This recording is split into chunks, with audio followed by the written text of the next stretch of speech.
Though, of course, no one should be remotely shocked that MSNBC has outright disdain for Tulsi. They've made that clear over and over again since she launched her campaign, especially when, on the very day of her campaign announcement, NBC News decided to time a hit piece declaring that she was somehow in hoc to the Russian botnet. And I'd bet a fair amount of money that that analysis informed the subsequent comments by Hillary Clinton, where she repeated this allegation that somehow Tulsi is the favorite of Russia, which is vastly oversimplified and ridiculous and methodologically garbage. So that was all known well before this past week. But this past week, MSNBC clearly ratcheted up the contempt, and they no longer even have a pretense of impartiality anymore. Like most of the time, even though everybody understands that they have preferences and they favor certain candidates over the others, they at least put on an appearance of neutrality. But that was all done away with this past week, starting with the debate. Now, MSNBC, who moderated the debate, Rachel Maddow and her co-moderators from NBC News and the Washington Post, nobody should ever have thought that they were going to be able to put on a rationally conducted and sensible debate, because that's just not within the purview of Rachel Maddow. She's one of the country's leading conspiracy theorists, so how would that be within her abilities?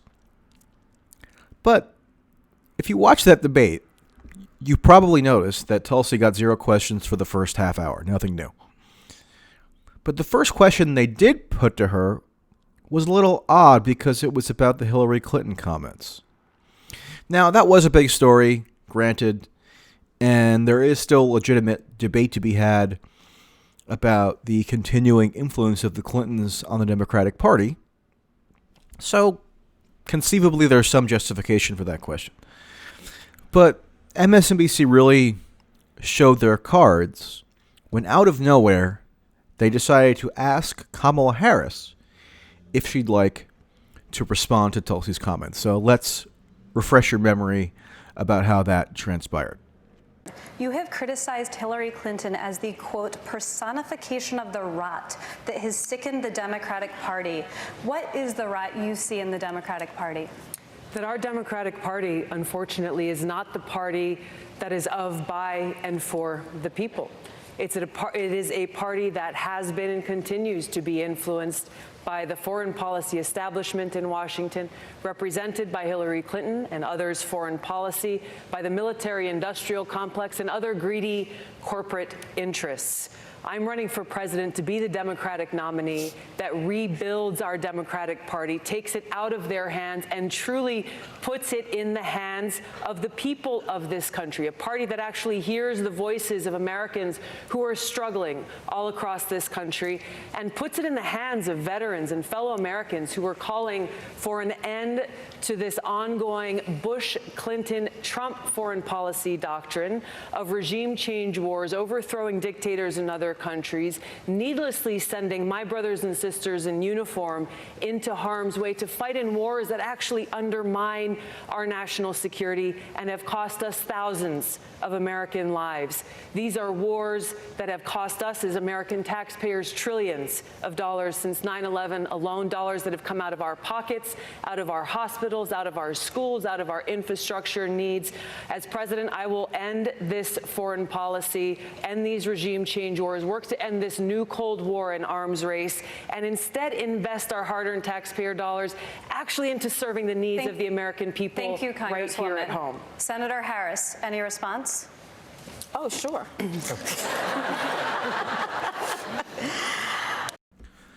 So do you notice when they just kind of threw it to Kamala there that the entire audience broke out into laughter? And Kamala herself started laughing? That's because there was no discernible reason for them to bring in Kamala Harris at that point. Usually when you ask another candidate on stage for a response, it was because something was said that would have necessitated a response. Usually if the candidate is invoked by name or there is some implicit attack on the candidate, none of which occurred in Tulsi's remarks. So why did MSNBC decide all of a sudden, out of the blue, to bring in Kamala Harris at that point? Well, the reasonable inference is that they wanted to instigate an altercation. They wanted to choreograph something that would generate buzz, and Kamala, of course, was happy to oblige, running down the list of standard anti-Tulsi attack lines, which I'm not even going to bother showing you because they're so tedious at this point, the most obvious being the Assad stuff, which it's just like, if at this point you are still so beholden to that attack line, it just means you have a failure of a political imagination. I mean, even for somebody who would like to attack Tulsi, there are probably more effective attack lines that you could theoretically use, but they all go back to this sort of knee-jerk Assad talking point, and it's getting rather pathetic. I mean, it was pathetic long ago, but to be continuing down that train of thought now, I struggle to come up with the appropriate words for the stupidity of that. Okay, so that's pretty substantial evidence that MSNBC attempted to engineer a confrontation at the debate that they pretty much thought would make Tulsi look bad, and they, I guess, assumed that Kamala would have the ammunition ready to go, which she did. Obviously, Tulsi couldn't respond in full to all the attacks that were rattled off in Kamala's little diatribe, but in terms of the editorial attitudes of MSNBC, that little instinct to kick it over to Kamala is really telling, because I can't recall of a similar instance of that happening in the past. So that also automatically raised suspicions about how they were conducting the debate. And later on, of course, I mean, the entire facade collapsed. So let's watch another clip. I've got Tulsi Gabbard, and I got Steve Schmidt up there that took a shot at you a while ago. I want to give him a shot. Steve, would you repeat what you said about Tulsi Gabbard? This woman, I thought your performance was dishonest. I think your positions are extreme. And one question I would have for you is, why did you go to Syria to meet Bashar al-Assad? What was the intent of your visit there? And why were you so dishonest with regard to the mayor, insisting that he called for plans to invade Mexico, which, of course, he did not? Tulsi.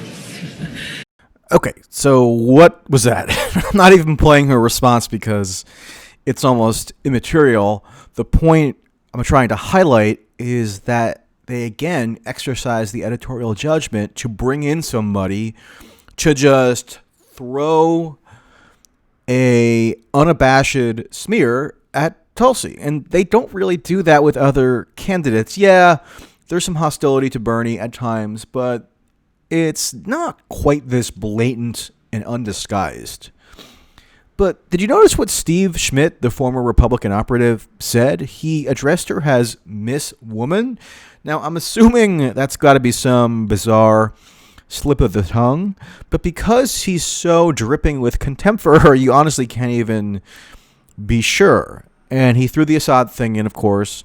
And the point of asking her about Assad there is obviously not to elicit any kind of elaboration from her in terms of the facts of her trip or anything like that. It was to employ a propaganda tactic, which is you repeat something over and over again until it gets instilled in the minds of your viewers. So it wasn't a good faith question, clearly. It was trying to reinforce this perception of her as a fringe candidate. And on the Mayor Pete point that he kind of dishonestly brought up, ironically, Steve Schmidt invoked the same straw man that Mayor Pete did in the debate. Mayor Pete said, Do you seriously think anybody on the stage is going to invade Russia? No, Tulsi didn't allege that you're going to invade, sorry, not Russia, Mexico. Freudian slip. Mayor Pete said, you think that somebody here is going to invade Mexico? What's wrong with you? But that's not what Tulsi alleged. She correctly alleged that Mayor Pete had expressed a willingness to send U.S. troops to Mexico to help fight the drug cartels, which he absolutely did. You can go look up the clip. I'm not even going to play it here because it's pointless. But in terms of the MSNBC editorial decision-making, look at what they did there.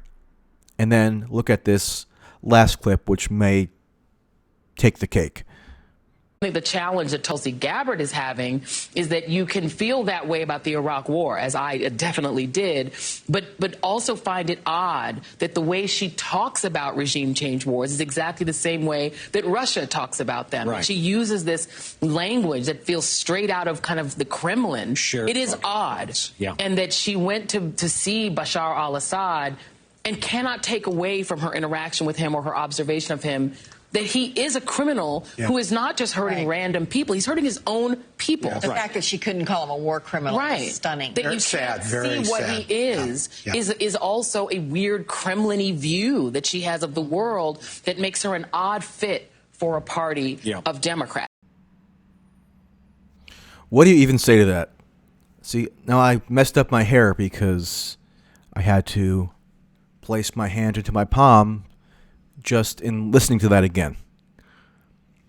Joy Reid, with the assent of Michael Moore and Claire McCaskill, is saying that Tulsi's opposition to regime change wars is essentially a Kremlin talking point. Straight out of the Kremlin is what Joy Reid said.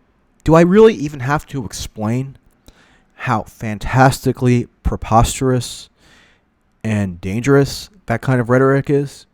I mean, I guess I would have to explain that if I'm speaking to MSNBC viewers, but I would assume that most people watching this video are not really within that demographic, so you get it, but a lot of people don't.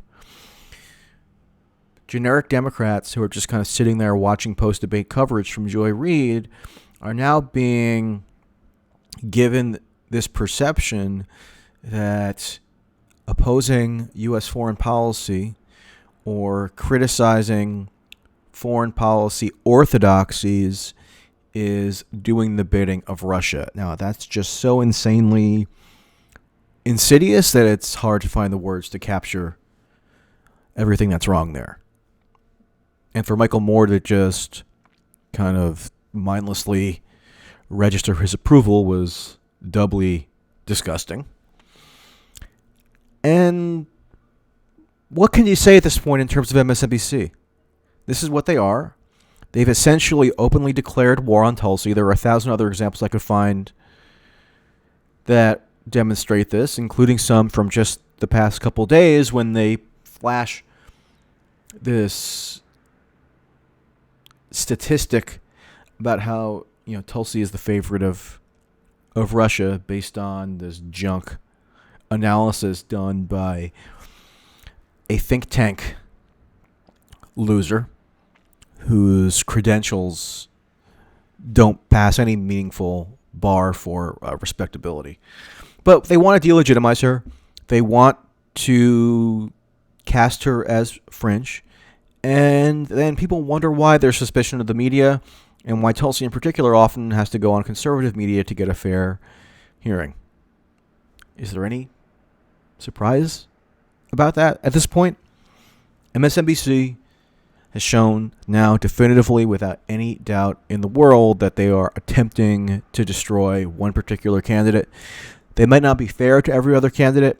I know the Yang people are not happy with MSNBC right now for good reason. Andrew Yang himself has explained how they shut him out of debates and they don't put him on graphics and that kind of thing, which is all fair to point out. But in terms of the open contempt that they show for any particular candidate, that increasingly is focused on Tulsi. So it would be a terrible shame if MSNBC were to be boycotted as a result of this. I know that there's a hashtag to that effect circulating around. And I did write a Spectator column on this today, which I will link to and goes into a bit greater detail. So Read that if you so please, and I will talk to you later.